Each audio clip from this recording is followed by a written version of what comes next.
ছোট একটা ডিসক্লেমার, যে যে নিজস্ব দায়িত্ব করো। সত্যি ভাবতে পারিনি এতই আওয়াজ হবে।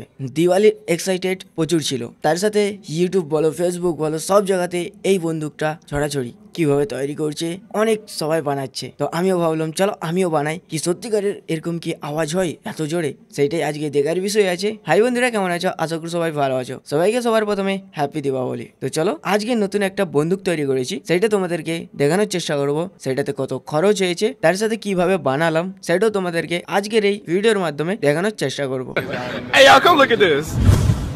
সবার প্রথমে যেটা তোমার লাগবে একটা গ্যাস লাইটার, যেটা তোমরা 20 থেকে 30 টাকার মধ্যে পেয়ে যাবে। তার সাথে ফেভিকুইক, যেটা তোমরা 5 টাকার মধ্যে পেয়ে যাবে, একটা নিলেই হবে। তার সাথে একটা বোতল, যেটা ফ্রিতে তোমার ঘরেই থাকবে, ওকে। আর একটা জলের বোতল, কোনো একটা জারে বা কোনো কিছুতে জলের বোতল মানে জল রাখতে হবে। তার সাথে আর একটা যেটা রয়েছে, এটা কি জিনিস সেটা না হয় পরে বলছি। তো কিভাবে তৈরি করতে হয় সেইটা দেখে নিই, তারপরে আবার কত কি নিয়েছে সব টোটাল তোমাদেরকে বলার চেষ্টা করবো। বাকি এখন যেটা করতে হবে, বোতলের পেছন সাইডে এখানে একটা মিডিল পোর্শনে একটা ছেদা করতে হবে, হোল করতে হবে। তো হোলটা হবে কতটা সাইজ, তো এই যে দেখতে পাচ্ছ লাইটারটা যেন এর মধ্যে প্রবেশ হয়ে যায়, মানে ভিতরে ঢুকে যায়। বাকি বাদ ভালো করে অ্যাডজাস্ট করে নিতে হবে। তো এখানে অ্যাডজাস্ট করার পরে এবার যেটা করতে হবে, তোমাকে ফেভিকুইক নিতে হবে। ফেভিকুইক নিয়ে এই যে দেখতে পাচ্ছ এই গোড়াটা ভালো করে তোমাকে জাম করে নিতে হবে। তো এই যে গোড়াটা দেখতে পাচ্ছ, এই গোড়াটা ভালো করে তোমাকে জাম করে নিতে হবে। তোমার কাছে যদি গ্লু গান থাকে তো আরো ভালো, ওটা দিয়ে জাম করে দাও। বাকি এখন আমি যেটা ফেভিকুইক দিয়ে কাজ মিটিয়ে দিচ্ছি, বাস তোমার বন্দুক রেডি। এবার যেটা তোমাদের মেইন জিনিসটা লাগবে সেটা হচ্ছে কার্বাইড, যেটা ফল পাকানোর জন্য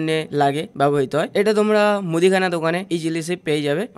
যে বলবে কার্বাইড দাও তো কার্বাইড দিয়ে দেবে। তো এইটা আমার কাছ থেকে নিয়েছে 25 টাকা 100। বাকি তোমাদের ওখানে কত টাকা নিয়েছে সেটা তোমাদের ব্যাপার। তো আমার টোটাল খরচ হয়েছে ক টাকা, আমার খরচ হয়েছে টোটাল 60 রুপিস, মানে 60 টাকা। বাকি এই যে বন্দুকটা তৈরি করেছি এইটার কিরকম পাওয়ার কিরকম সেটার জন্য কিছু ক্লিপ যেটা শেষের মধ্যে আছে, ক্লিপগুলো দেখো। তার আগে ইউজ কিভাবে করবে দেখে নাও। এই যে দেখতে পাচ্ছ কার্বাইড অনেক সময় বড় থাকে, এটাকে ছোট করে নিতে হবে। ছোট করে এবার তোমাকে বোতলের ভিতরে দিয়ে দিতে হবে। দেওয়ার পরে এবার যেটা করতে হবে, জল দিয়ে দিতে হবে। জল এখানে বেশি দেবে না, অল্প করে দেবে। এখানে অল্প জল দেওয়ার পরে একটু নেড়ে নিতে হবে। তো ওখানে বাষ্পীভূত হয়ে যাবে। তো বাষ্পীভূত হয়ে যাওয়ার পরে এবার যেটা করতে হবে, কার্বাইডটাকে নিচে ফেলে দিতে হবে। ফেলানোর পরে এবার তোমাকে গ্যাস লাইটারটা চালাতে হবে। বাস এবার কি দেখো।